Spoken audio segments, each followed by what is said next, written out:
Okay, good morning, brothers and sisters in Christ. So I'm not a speaker. I really am just a person that's saved by faith through grace. And, I am just sharing the story that God has given me.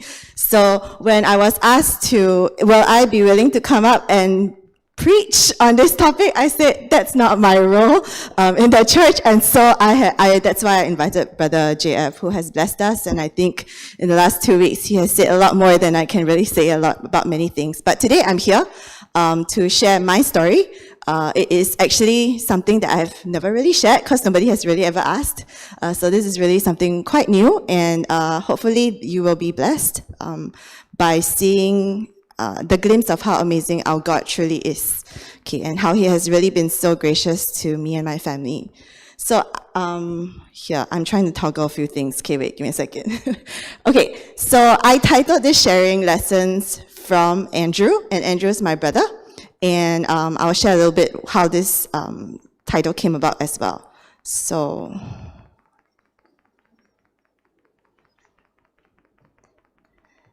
there we go. Okay, so this is my family. I'm the oldest of 4 children, and I have 2 sisters who are number 2 and number 4, and that's quite a dated picture because both of them live in the US, and the last time we were together, it was quite a number of years ago. So since then, there's another little one that has been added to the family as well. So my brother, Andrew, is the 3rd in the family, and he was born when I was actually 7. But, at 7, you're old enough to know what is going on, but young enough to not fully comprehend and understand all the everything, right? Everything that adults are talking. It was really only when I was older that I fully comprehended some of the struggles and challenges that my parents faced in the early years. So my brother Andrew was born. Yes. You want to help me click? Maybe that might be easier. Thank you. Yeah, there we go. My brother Andrew was born with a cleft lip and a cleft palate, and if you see this picture at the end, if you can see, and some extra digits on his finger. So when he was born, that was kind of like, he was a happy and cheerful baby, and I remember, the only thing I remember was him having to be fed with a special bottle, and you can see that with my mom here. It has a little spoon attached to it, because he couldn't suck because of his cleft lip and cleft palate. Well, that was not very common. All it would take was, a surgery to correct the clefts, as well as to remove the extra digit on his hands. However, a few months after his birth, the doctors told my parents that something did not seem quite right. And so they proceeded to conduct tests on him, with my parents' permission, of course. And it would have been the start of lots of tests and medical procedures that he would have had to undergo. I really don't know quite all that happened. All I knew was that he was in and out of hospitals a lot for surgeries and ongoing tests. And at this time, he also started experiencing seizures. I really never knew what he was officially diagnosed with. We were always told it was this really, really long name, and we could never ever pronounce it, a scientific name. But with greater knowledge now, we think that the diagnosis was actually inaccurate. However, from my understanding and how I would describe if I was asked what my brother is diagnosed with, I would just say that he was born with a portion of his brain missing. And so that portion of his brain actually caused the cleft lip and palate. That was the external, but we didn't know that there was some internal needs as well. However, with his birth, he brought the gift of disability to our family. When he was born, it really did not feel like a gift. In fact, I only learned after the fact of how my mom was reprimanded by the elders for she enjoyed sewing, and using scissors on her bed, causing the part of the brain to be cut out, old wives' tales and all these fiction, right? And it also meant that we stayed home a lot due to frequent hospital stays and the difficulty and perhaps embarrassment of bringing my brother out, and it was just very challenging to have to bring lots of different things out.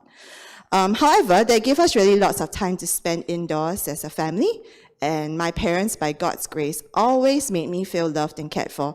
I never ever felt, neglected or not having my parents' love, and all attention was on my brother. There was definitely more for him, but it never felt like I was not cared for. At that young age, I really did not see my brother as having a disability, just that he was different, right? It was only when I was in my teens that I really started resenting and questioning, why did I have a brother with disabilities? I stopped asking my friends over to my house for fear of embarrassment, and I started to feel frustrated and angry over needing to be home all the time, and not being able to go out with my friends. Why? Always the reason was, you need to stay home and care for your brother. Okay, and being the oldest, that was my duty, my responsibility, it felt. I then started questioning God, and internally wrestling. Why God? Why did this happen? Why us? Ultimately, it was a why me question, right? And in trying to answer this and hearing what others were saying, I came to the conclusion that it was because God chose our family for a special purpose, and that's why he gave us Andrew. And in my rationalization, in my understanding and my rationalization, it was because, we were this great and special people that, that we were this super Christian, right? And it was obviously a far inaccurate understanding of God's truth, but that was what kept me going through those years in thinking that's why I had a brother with disability. Can we press the next one? With this idea and this thought of this super Christian idea, I started not to be embarrassed about my brother anymore, and I also realized in my late teens how he was actually quite a convenient excuse for not being able to attend or go to social gatherings. So instead of my parents saying, you have to come home, I started saying, oh, I can't go because I need to go home to look after my brother, when actually sometimes that wasn't very true. But fast forward to when I graduated from college and returned to Singapore, God really, in his marvelous ways, placed me at Grace Orchard School. It's a school for students with special needs. It was a type of school that I never ever imagined I would teach in. And it's a school that I've been at for the past 15 years. It was really my introduction to special education and really a start of the Lord changing my eyes in view of disability. Many asked me, was it because of my brother that I went into special education? No, actually, that was the opposite. I never wanted to go into special education because of my brother, but I stayed in special education and have been here because of him. Over the years, as I worked with the students and talked to parents and learned more about disability and special education, I really could not help but revisit that why question, the why God question. In my mind, I knew that God was a God that did not make any mistakes, and he's our creator. And in fact, in Exodus, we also see that he's the one who makes disability, right? Something that is often thought of, as we heard last week, as caused by sin or as bad. But it is stated clearly in Scripture, as you see here on the screen, that God not only allows it, he actually also created it to a certain extent, right? He created all of us, including those with and without disabilities. So then my question to myself was, why then does God allow disability? There must be a reason for it. Yeah. And so as I dug into Scripture in the last few years, really, and as I've reflected on my own experience, I came to these 4 reasons why. And these were the 4 reasons I shared during the workshop seminar time. And I will elaborate a little bit for today, okay? So the first reason is to bring him glory. John 9, verse 1-3 clearly tells us that God allowed for the man born blind so that the works of God should be made manifest in him.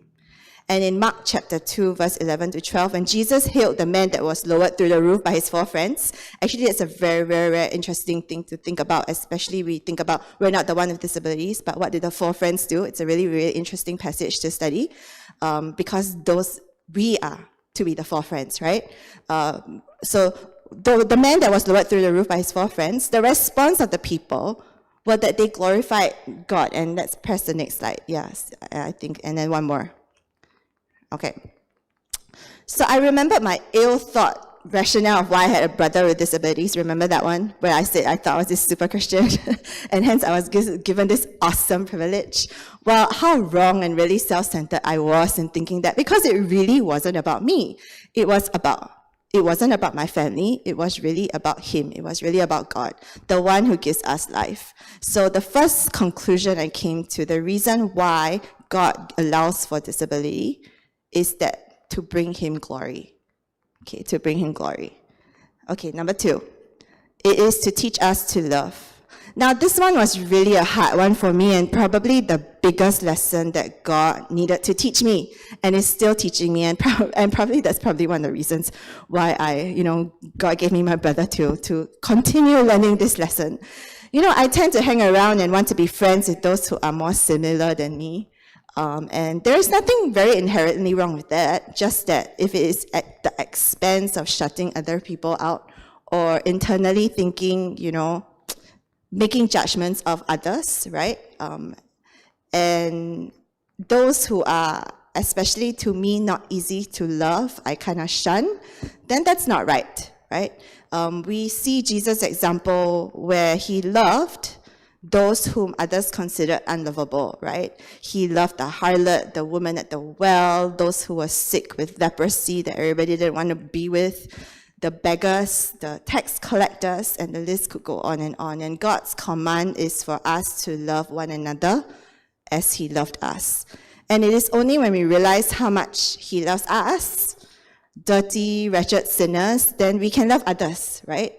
And this love really is not natural. It's not something that you would want to go do, but it is supernatural. It is really in the realization of how vast God's love is for us in sending his only son to take on the punishment of our sins, right? So that we can be counted righteous. And so that we see others as God loves them, and not how we would as human beings love them. Is it easy? It's definitely not. I mean, I still struggle with it, right? But what I try and do is to intentionally right now make time to engage with those who I would naturally not do so with.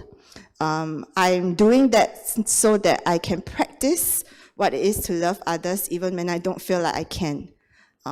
It's still a struggle that I still face, but it is something that through my brothers, through seeing my brother's lens and through the students that he's given me in school, to help me to understand this idea of love better.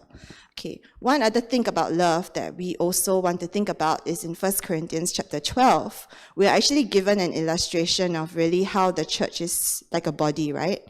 And where each part has an important function. And we often think that those who are weaker are dispensable and those who are less presentable ought to be hidden away. But God tells us the contrary, that each has a part, each has a place, and when one part suffers, the entire body suffers. So we know this is true in our human body. When we hurt our toe, the smallest thing, our whole body hurts, correct?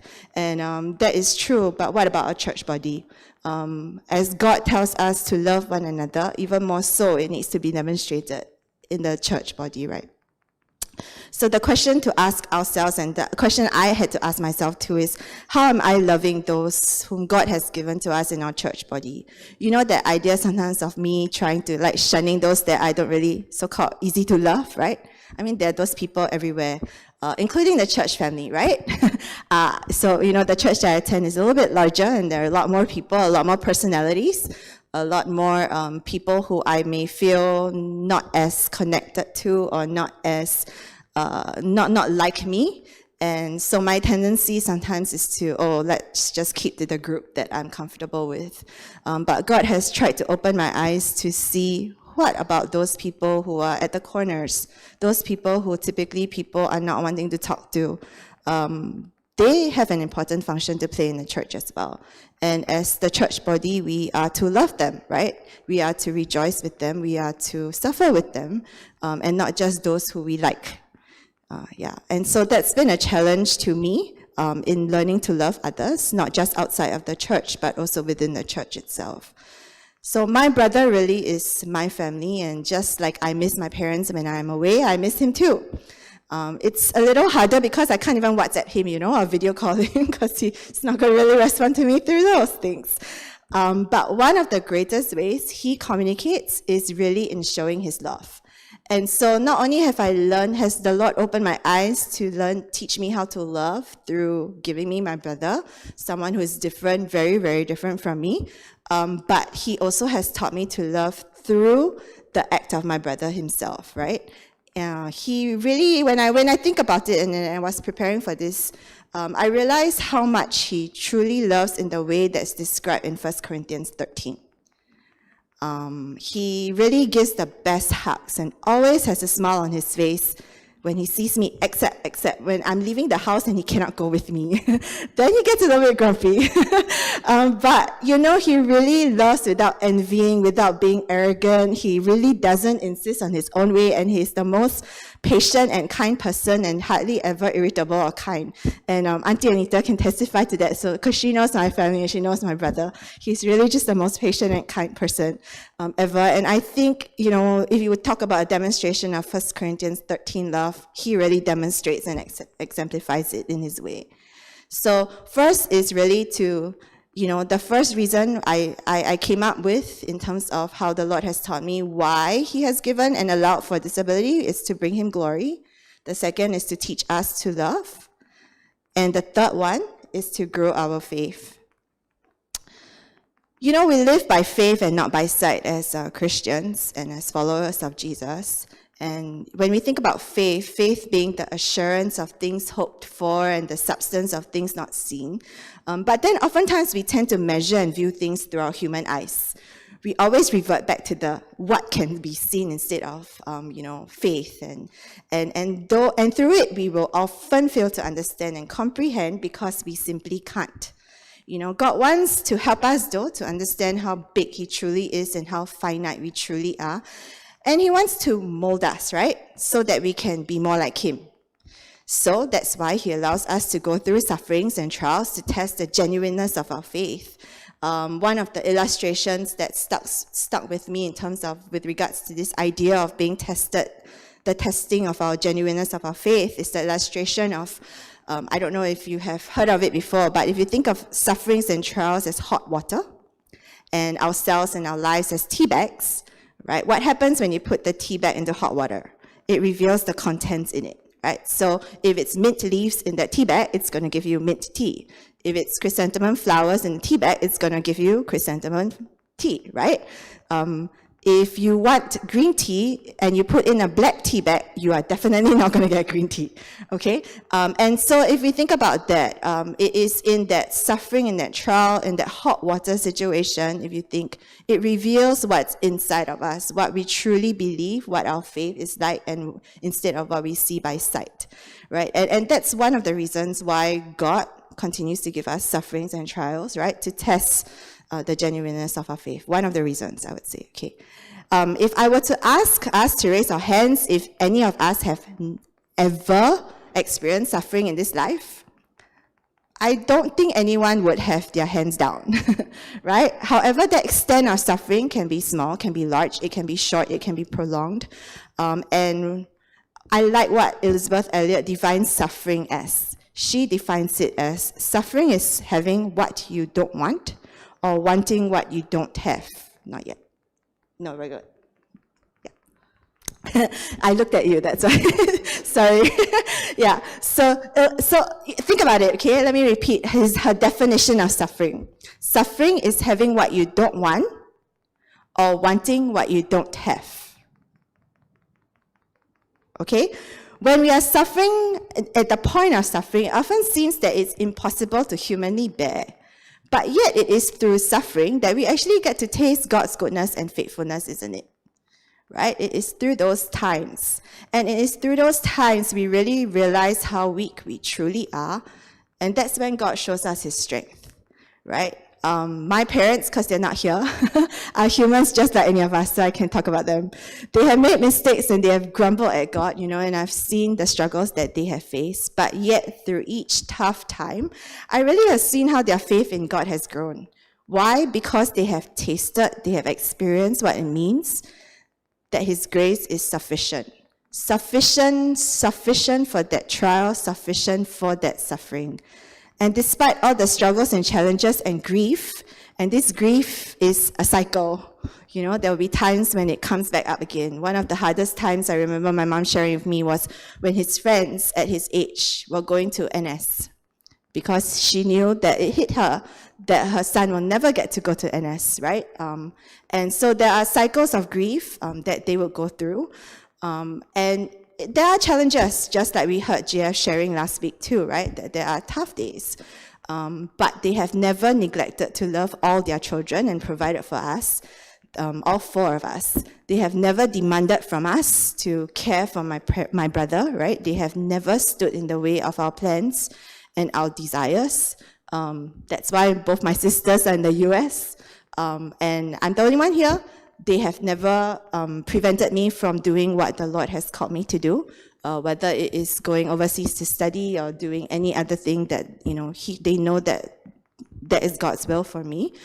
They have never stood in the way of our plans or desires. In fact, they encourage it, right?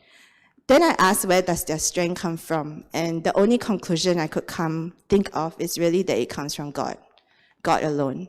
And there's no natural human way that could be possible without God. And it is because of the faith that it has grown through the various circumstances that has happened.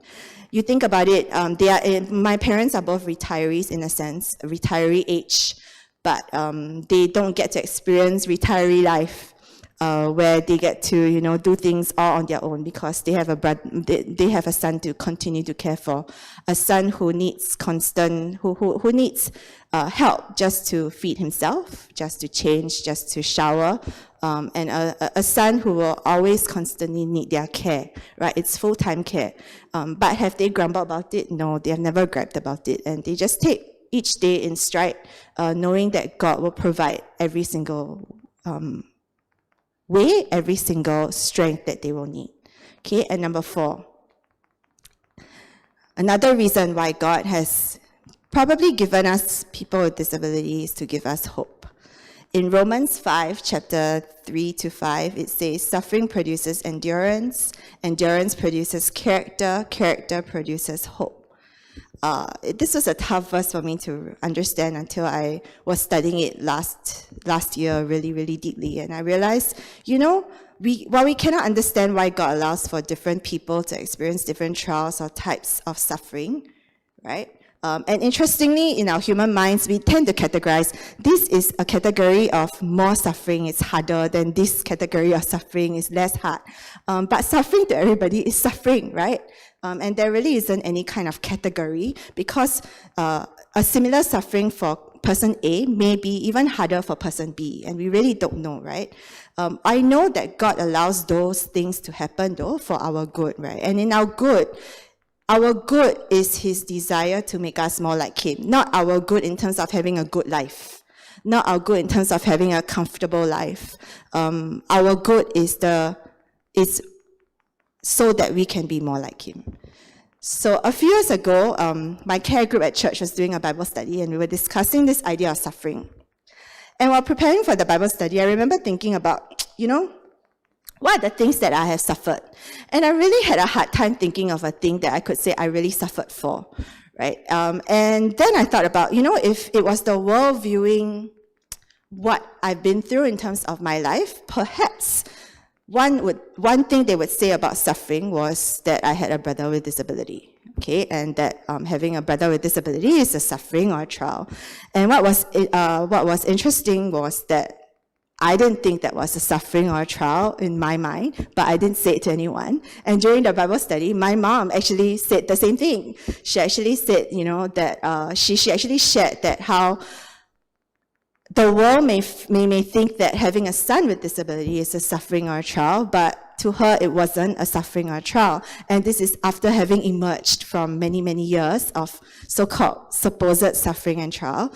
But there really, it really isn't, like how JF puts it, that it is not bad. It's not a bad thing. It actually can be good, right? It's just that it can be hard as well. So while the world may really view this idea of disability as a suffering, it really, really isn't. There really are hard times, don't get me wrong, the times when my brother is moaning and obviously in pain, but I cannot figure out where he's in pain and how we can help him. It is also very frustrating when in the middle of the night you smell a dirty diaper and you get him out of bed and change him. It's not fun, right? It is also hurtful when you bring him out in the streets and people start staring and literally staring, like standing there and staring for at least a good 5 minutes, right? And pointing fingers. It's not fun. It is not good. It's not something that we would enjoy and want for ourselves.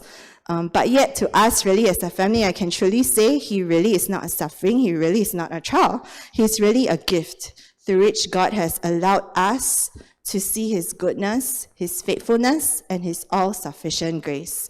And I can stand here to testify of that only because I have seen it and I've experienced it myself. And really, it's through each difficult time, it is another opportunity for me to understand a little bit more of who my God is. And as I understand who my God is, I understand and see how temporal really the things of the world is. And let's press to the next slide. And, although eternal life, in a sense, starts from here, it continues forever into glory, right? And how our hope is really not in this world, but it's in the next. And one of the things, that I'm looking forward to in the next is, when we get to glory, is to hear my brother's voice. And actually to hear his story from his own words, his own lips, rather than me sharing it on his behalf. And that's what I'm excited. That's the hope that I have, right? In spending time with eternity with the Lord. So although most of us will either experience, no, not so, but I have to tell you, all of us one day will experience disability in one way or another, whether personally or with someone close to us. As we grow older, as we, maybe even have a fall, whether it's a temporal disability or not, we will face or we will experience disability. But remember that this suffering that is mentioned in this passage isn't about disability alone. So if you are suffering here today, I want to encourage you that really there is hope. There is hope because this world is not our home, and what you're going through now is transient. It is so much more to look ahead to the glorious hope that awaits us, and to remember that what we are experiencing now is a small blip of time in light of eternity. Although it seems, forever right now, this is really not forever. Okay, this is really not forever. So I hope that encourages you in that light, if you are suffering here today. So the 4 reasons, I thought about in terms of, and there might be more as I learn more about, as the Lord continues to teach me. But I hope that as I share it with you, that's something you can think about in terms of why does God allow for disability? Really, it's to bring him glory, first and foremost. It is to teach us to love. It is to grow our faith. And it is to give us hope. Okay, and so in conclusion, let's go to the next slide. I love this picture. I think he's so cute. Okay, he doesn't look like this anymore, right? If you have seen his adult picture, this Pastor John Vaughn, his daughter was burnt in a very bad accident. I think it was a fire in the church, and so his daughter acquired a disability after that fire. But he said this: that every child has everything to do God's will for his life. My brother has everything to do God's will for his life, and so do each one of you. What will you do with what God has given you, whether it is your time, your intellect, your physical ability, your finances, other resources that God has given you, right? Who has God called you to love? The gift of disability that was given to me through my brother taught me really many life and spiritual lessons, and continues to teach me that. So I decided, and actually I should show you him now. Yeah, let's go to the next slide. Yeah, so really my question to all of you, if God hasn't given you someone with a disability, who has he given you to love that you have been pushing away, that you have been, this person is so hard to love, I'm gonna, not try and be with that person. I had just come back from a year in the US, and this was how my brother greeted me when I first saw him. And this is how he shows his love. He doesn't know how to say anything. He can't say anything. The only what's coming out of his mouth is mama, mama, mama, which then I'll tease him and say, I'm not your mother. Okay, but that's his way of saying, of saying, and that's the only words that comes out. But he shows through his actions. You see just a glimpse of how much he loves. And he has, through his life, taught me many, many spiritual lessons, to a point where I started chronicling it, or I started noting it and journaling it in what I call a Facebook page called Lessons with Andrew, hence the name of the sharing today. Just very small snippets of life, and for me also to remember and recall what God has and continues to teach me. And so you're welcome to come join in the learning with us and, come and learn through his life, because he is... he, just like you, has really everything to do God's will for his life. So we don't know what that is, but we do know that we want to be counted faithful for it. So thank you for listening to my very short and sort of like haphazard sharing, but hopefully it is something that will give you some thoughts. And later in the question and answer, we can have more time to talk. So thank you.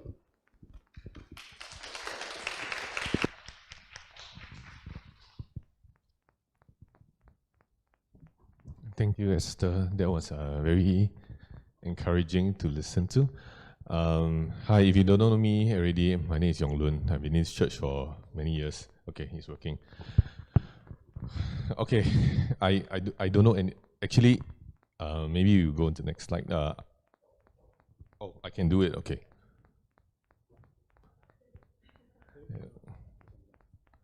Okay. Nope. It's okay. All right. Okay. I personally, I don't know many people with disability. Maybe about 5 years ago, but I think due to my job and due to who I've been interacting with, I've come across many people with disabilities and interacted with many schools, and as well as Esther's school. So I've been working in this, not 100%, but a little bit in this field for quite a while, supporting schools with arts programs. So, okay, just want to share that this is a choir that a group of us formed. It's called Harmony Community Choir. So we really wanted to be very deliberate about this. So it's actually harmony and community. We want people to come together. All right. So I titled this presentation as Inclusion in Progress, because it is still in progress and there is so much more to learn. So just share from Ephesians 2:14. Okay, for he himself is our peace, who has made the two groups one and has destroyed the barrier, the dividing wall of hostility, by setting aside in his flesh the law with its commands and regulations. His purpose was to create in himself one new humanity out of the two, thus making peace, and in one body to reconcile both of them to God through the cross, by which he put to death the hostility.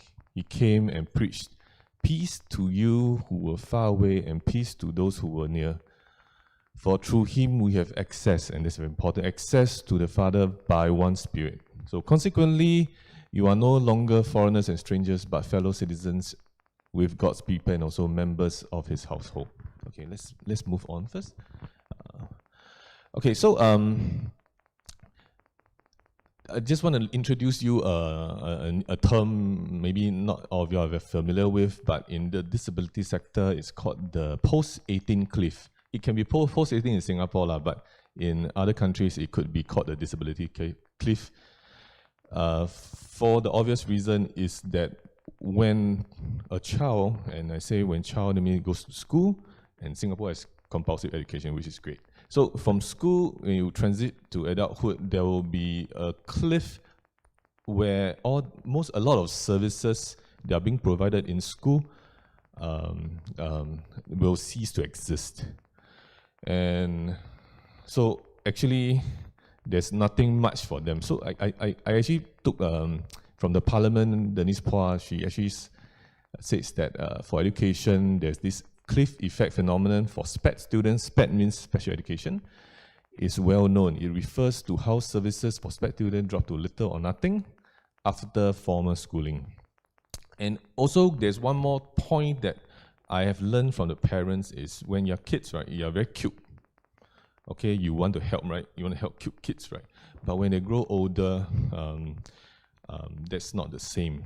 Actually, people would want to avoid, because sometimes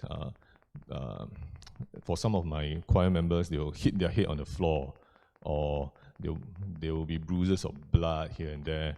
And do you know what's the one thing that people who work in this sector has to face is saliva? I think you all know, right? So there's a lot of saliva around because they do. Then who's has cleaning up? People who are working with them. Okay. So for us, there's a group of us, a group of artists, administrators, me, and educators. Then we saw this great need for SPED students who have graduated to actually continue engaging. And of course, I'm the arts guy, so we do the arts. Could be through sports, could be through skills building. So one of the main thing we would like to achieve with this choir was the building of social and communication skills for them to really come together and talk like how we do in church. And lastly, and participate in all the social activities and create meaningful relationships and stay connected to the community. Because a lot of parents have come back to me, those with special needs is after 18, if they are not able to work. And truth be told, the ones that actually go to work, they don't even work like full time, and they work a couple hours. So most of the time, if they don't have things for them to be engaged with, they will watch TV or watch video on YouTube, like students, right? But this is for life. They are doing this. Okay. Next, thanks. So in Jan 2019, we started this Harmony Community Choir. Of course, Jan we started, but it took like maybe more than half a year to deliberate and ask for support. And thankfully, Gateway Theatre actually gave us a space, and actually we gathered all the volunteers. So what we actually seek to do is we want to have a choir for adults or those who have graduated from school. We want to adopt a very inclusive approach, and we want to accept everybody. So no matter who you are, actually a lot of parents would say, my child cannot sing. Then I actually say, it doesn't matter. Okay, a lot of them cannot sing also. Some of them just can't even speak. So mumble, it's fine, as long as they enjoy themselves. So long-term engagement of our members, we don't want to do it like, just do it one season, then that's it. We want to go on as long as we can. And that's very hard, so we need your prayers for that. So we want to make it a very casual and a very relaxed kind of environment. It's not an environment of competition. There's no competition, we just want to get everybody together and have a good time. And of course, participant-centric, so they are the forefront. We actually do things in consideration of them. And last one, we are volunteer-run. We don't collect any fees. And there is, although there's no fees collected, but there are some good things about that, because we sometimes can't control, okay? If you understand what I mean. Because parents say, hey, you must do this, must do this. But you didn't pay, well, you just come. So we control to volunteer, being volunteer run. Okay, thanks. So what do we do during sessions? We sing and dance. We have guest conductors, and maybe we look at a video. Can we press just click yeah. Yes. Okay, we can see that person.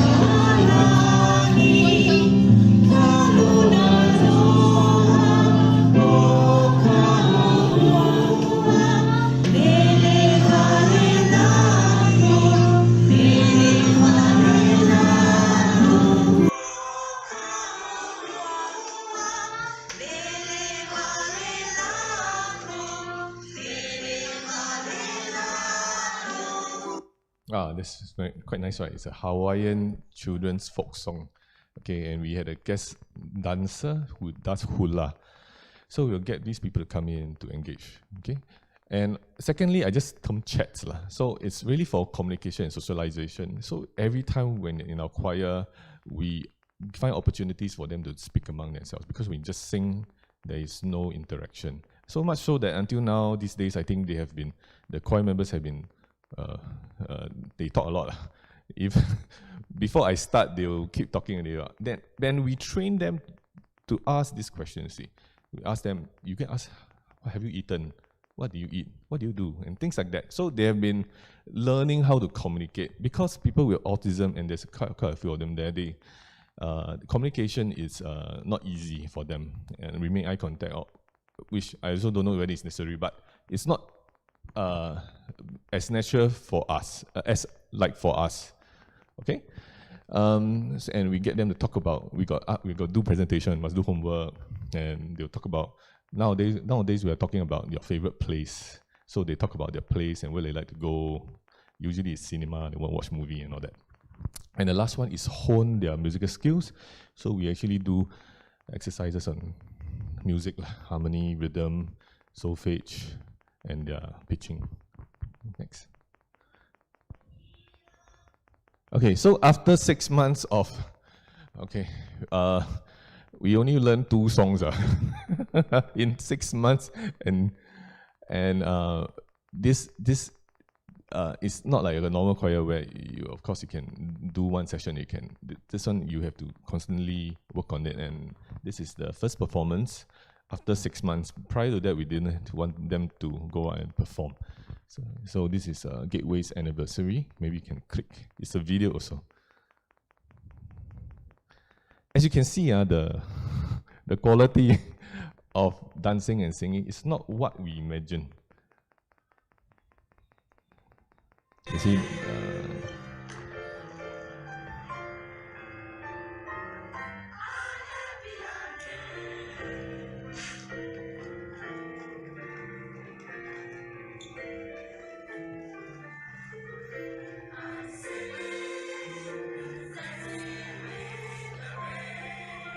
so people ask me, after 6 months, your standard still like that? But to us, it's a win because it's the engagement level is high, and that's our objective.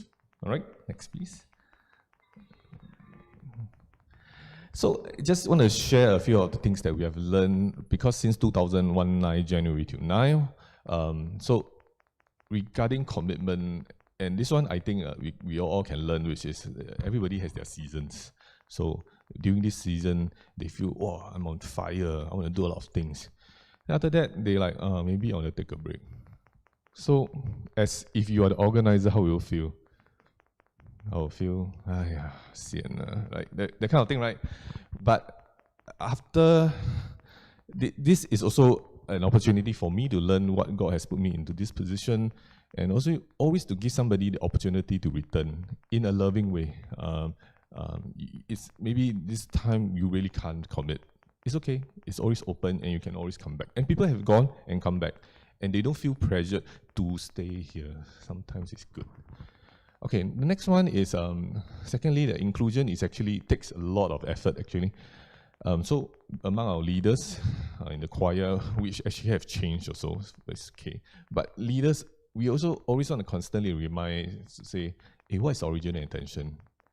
Okay, to get them together for socialization, or do you want them to go and perform and become very slick dancers? Not really. So that's not our yeah. And also for inclusion-wise, inclusion actually is at every level. So this is one thing that I've learned. I might be leading this choir, but I would, maybe in the future, I don't lead. Somebody will lead. I need to include them in decision-making. I need to include them to be leaders as well. So, so it happens every level. And the last one is, this one, SPEC teachers will know. There is no one size fits all. I work with people with autism for 10 years. I must be very good. No, every person is different. So you have to adjust according to their needs. So for success, right, for us, and this is very important, what kind of success do we want to have, is we want increased communication. You know, teachers always like, shh, don't talk. My one is like, please talk, go ahead. But don't talk inappropriate things lah. Because like, I just share with you one funny thing. Some of the, because there are some volunteers, they're quite pretty. Then some of them will always ask, hey, where is she? Is she coming? Oh, I keep asking out throughout the whole session. So I just have a joke with Etta, say, oh, maybe you gotta have a criteria. You're too pretty, you cannot join my choir. Okay, so secondly, what we've success is also means that we want to create a very authentic community with a very low barrier entry. In fact, hopefully no barrier entry. Currently, we do have barrier entry, and I recognize that those without computers, because we are doing Zoom now, they cannot access. That's one. Secondly, we will have the opportunity to engage people with muscular dystrophy. They are all on wheelchairs, but due to the location access, I also cannot include them. I want to, but yeah. So hopefully less of that in the future. Process-driven, high engagement of participants, I think you know what that means. And of course, we want to involve the siblings and parents into the choir as well. So maybe, okay. So this is the last slide. So we really need your prayers for our group. This is the Zoom sessions. And the choir has grown actually quite significantly, and sometimes even better on Zoom because they now have the time to, don't need to travel as much.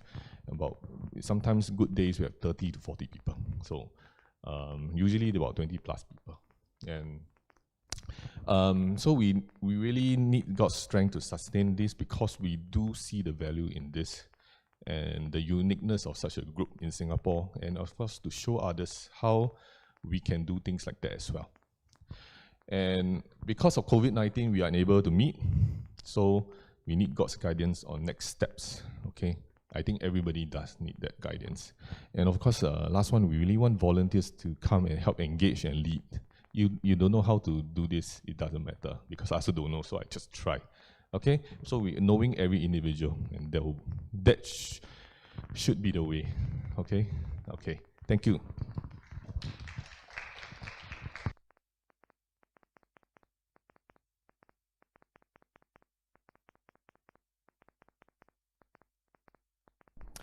Okay, thank you so much, both of you, for sharing.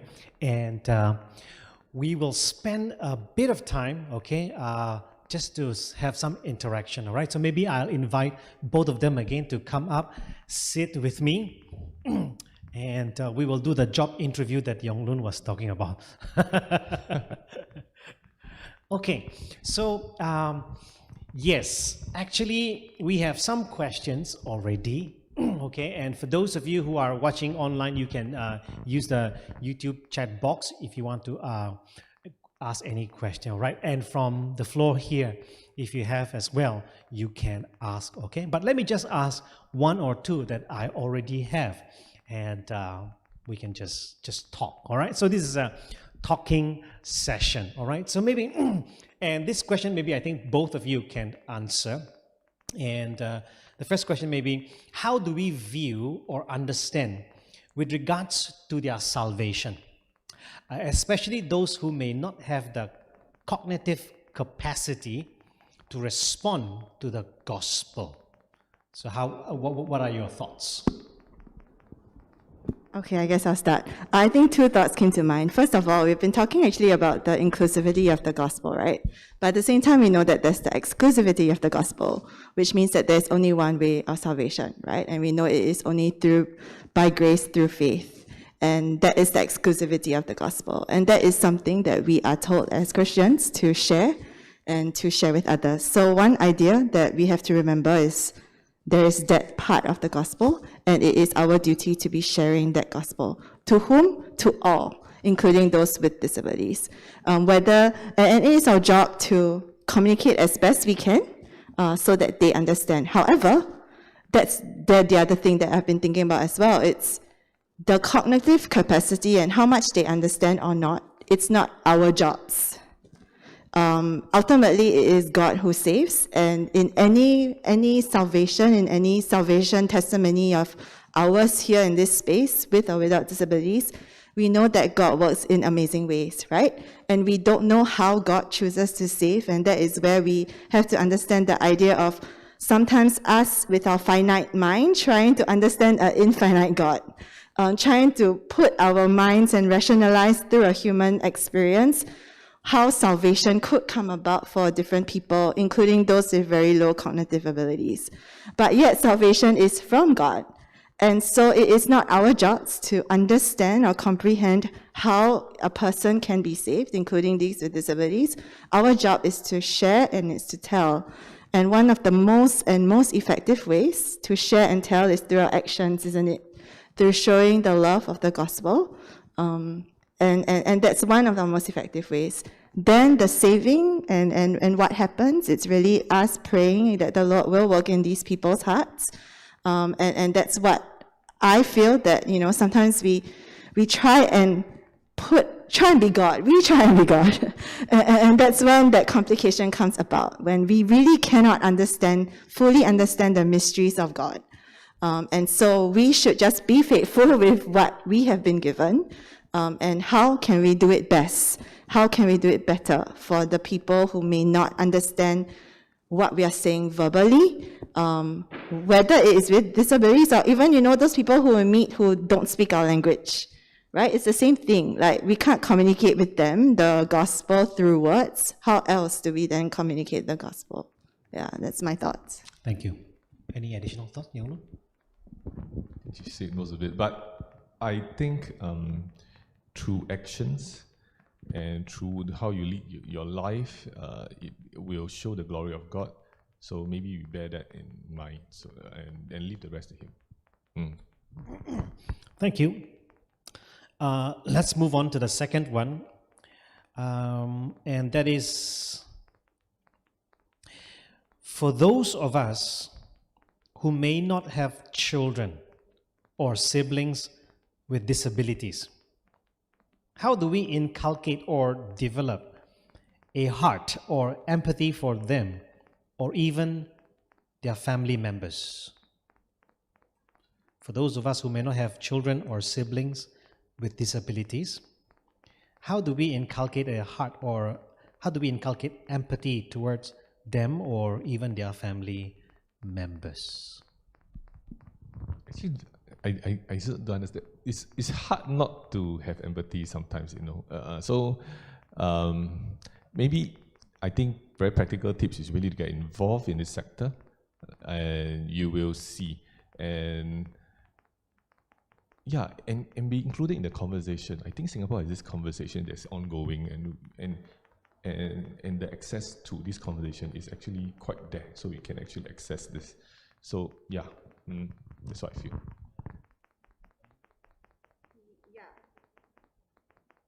Sorry, I muted myself. Okay, my cheat sheet here now, because these are questions that came earlier, so I got to prepare a little bit, okay? I got to think through it. So I'm just going to do straight talk here. I think, first of all, when we talk about disability, I think you can start, and you can say, I may not have children or siblings with disability, but if the WHO report is accurate, based on the 2011 WHO report, it says that 15% of the world's population lives with disability. So when I calculated, it means 1 out of 7 people. I think most of us know more than 7 people. And I'm sure that there are people with disabilities in your midst. These disabilities could be invisible. Okay, they may not talk about it as much. Or it could be hidden in a way that you really actually don't know, right? And it could be that we are unconsciously ignoring it, actually. So in your community, even in your neighborhood, I am sure there is somebody with a disability. So if you're saying, hey, I don't have anyone with a disability to connect with, I think we can start by opening our eyes to see. And when we do so, I am quite certain you will see a lot more people than you actually think that there are, okay?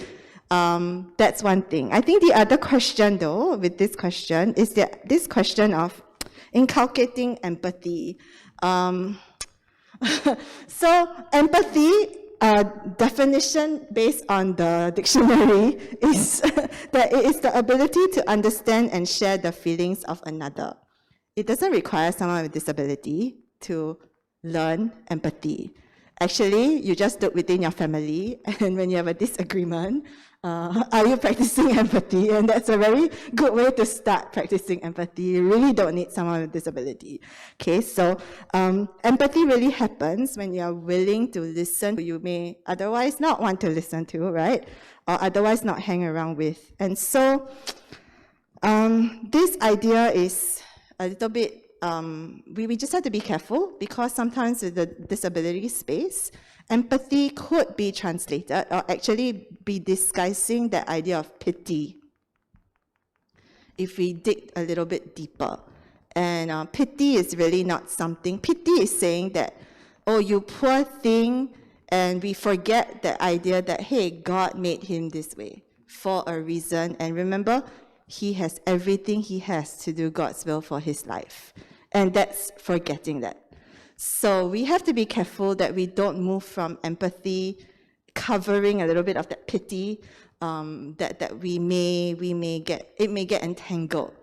So if you really want to start inculcating empathy, yeah, really start from the home. I know I struggle with it sometimes. I don't understand why my mom does this, right? And trying to understand another person from another view. Yeah, go look at your workplaces. There are tons of colleagues that you really just don't understand why do they think that way, right? And you chuckle because you know what I'm talking about.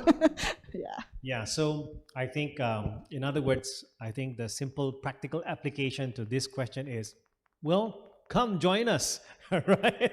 Come join us, and I think Yonglun's choir is one platform. It's available for us to be part of that, so thank you. Now, with that saying, I think what Esther was saying just now towards the end, and kind of connected to this question, and I thought that was quite interesting. Why is it harder for us? Why is it harder for us to be inclusive of others who are not disabled? For example, people, like you were saying, of different race or religion, people with different personalities and preferences, people we dislike. And for us as Christians, what or how should we change or go about or respond to such attitude? I read up the question again. Why is it harder for us to be inclusive of others who are not disabled? For example, people with different race, religion, preferences, and so on and so forth. And for us as Christians, what or how should we change or how should we go about responding to such attitude?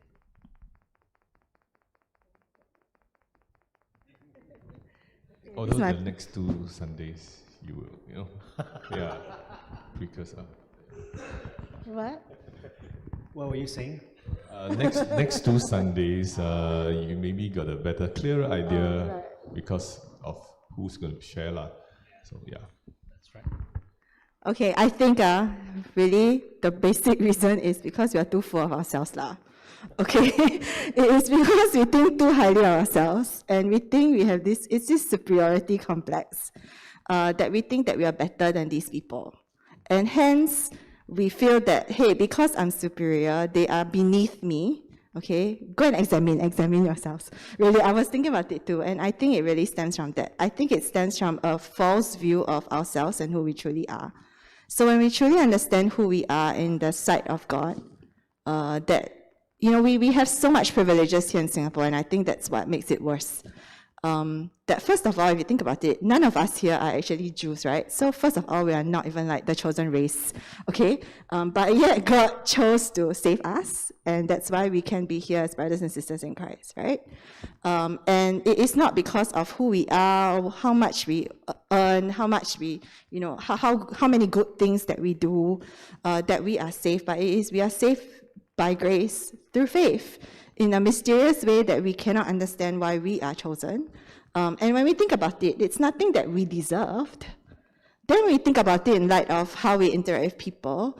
I know that I tend to shun those that are a little bit different from me because I sometimes may feel that they are inferior to me. You like. But it's true. I think it is true. I think we tend to think that I am better. These people, I can't communicate with them, or they don't understand what I'm thinking, or, I have had I have a better idea. And actually, ultimately, it boils back down to me, myself, and I lah. When we are frustrated, it boils back down to when you ask yourself, why am I frustrated? Why am I annoyed by this person? It's because, most of the time, it's because you don't get what you think is the best and what you think is right. And that's where I think our false sense of self is interfering with that. Yeah. Thank you. Yes. Last two questions, one for each of you. First to Esther. How to have such faith to trust God like yours and your parents? How to have such faith? Faith to trust I God. think it starts from the small. Faith is something that grows. It doesn't need to be enormous. It cannot be enormous all at once. As I mentioned, when you start tasting the goodness of God, it grows. It grows because you have seen in this small space how God has been faithful and how God has been good in a very small situation. Your confidence, just like when you try something new for once, let's say, because I see cars out there, driving a car. The first time you drive a car, you get a bit paranoid because you don't really have faith whether the car will take your instructions well, right? Or whether you can give it good instructions. But as you gain more confidence, you can start driving faster. You can even start having conversations in the car as you're driving. And I think it's the same thing in a very bad parallel, but if you get where I'm coming from, that it starts with something small. And in seeing and training our eyes to see the goodness of God in that situation, your confidence in who God is grows. And then as things continue, you continue seeing that goodness and faithfulness because sometimes you choose to find it. Sometimes God is so gracious that he allows you to see it, right? That you then see things from that and that grows. Do I still struggle? Of course I do. There are days when I question and ask God many, many questions and things. And then sometimes it's horrible. If you're like me, I start spiraling into why, and then it's like, okay, why to no end, and then I get into this, in a sense, like self-depressed state, right? Which then I then have to snap out of, and one of the biggest things is that reminder of, it's not about me, number one. Number two, really, this thing is so temporal. It's actually really very, very small. Sometimes you're so bogged down by the small things in life, but actually it's really very small in light of eternity. So when you see the bigger picture, it helps to put things in perspective. It really does. And so zoom out sometimes away and apart from myself, and that helps me to get a better perspective of life. And I think, so it starts from the small. A grain of seed that grows, right? So, yeah. Thank you. And Yonglun, what inspired you? What inspired you for what you are doing? I think it comes in the context of, for you not having any, for example, family members or, close ones with disability, but what inspired you to jump into this thing that you are doing, how can you inspire all of us? Esther inspired me a bit. She's like I asked her for, you think what this can do, and then she'll give some usually very positive encouragement. I just want to say that this one I think is a bit more successful things that we have started. I think we have started like quite a few other stuff like a string ensemble, a theatre group, which is actually doing quite well, playback group and all that. So what inspired me is when you're in touch and you see that, hey, maybe I do something can really help. Then actually, I just want to try . So I think in the spirit of trying, and if I fail, which happens a lot, it's fine, just to learn from it. But to really see that, you really have such a great impact. So every day you see, Thursday we're meeting for choir. They will send a lot of these kind of messages like, okay, that means they really look forward to it, and it really appears so large in their lives. And for me, it's okay, just one thing I do. So that gives me the encouragement to go on, hopefully for a while more, a long while more. Thank you very much. Yes, and I hope I'm sure there's so many things we can take from both of them, their sharings, and I think one simple thing is, be involved. I think be involved in each other's life, be involved in the community. That's what we are called for as a church as well. And I think in response, I know there are some other questions, but because of time, we'll take your questions and we will give it to both of them and they will respond to you as well. Okay, so that means their job is not done yet. Okay, no, sorry. Just all right. And so in response to what you have heard today, why don't you do this? I want to encourage all of us on site, online. Go check it out. Lessons with Andrew on the Facebook. I already did, all right? And amazing stories, and so inspiring. And I hope that you will be inspired and support in whatever ways and pray for them. Plus, I think for Yonglun, the Harmony Choir, yes, they're having Zoom sessions. And if you want to be a part, involved. And by the way, if you notice in the picture, you saw someone else's face, right? Our church member? Who else? Who was that? Victor and David? Oh, Victor is also involved. I didn't know Victor. David is there, David, right? Yeah, they look alike. And Etta. No wonder they are brothers. Yeah, David is also involved and helping out, along with Yonglun. So yes, anyone can be a part of it. So be involved. Just interact with them, and I think that's how God will use us to bless the community as well, right? So with that, thank you very much to Esther and Yonglun for sharing with us and encouraging us, all right? Shall we give them a hand?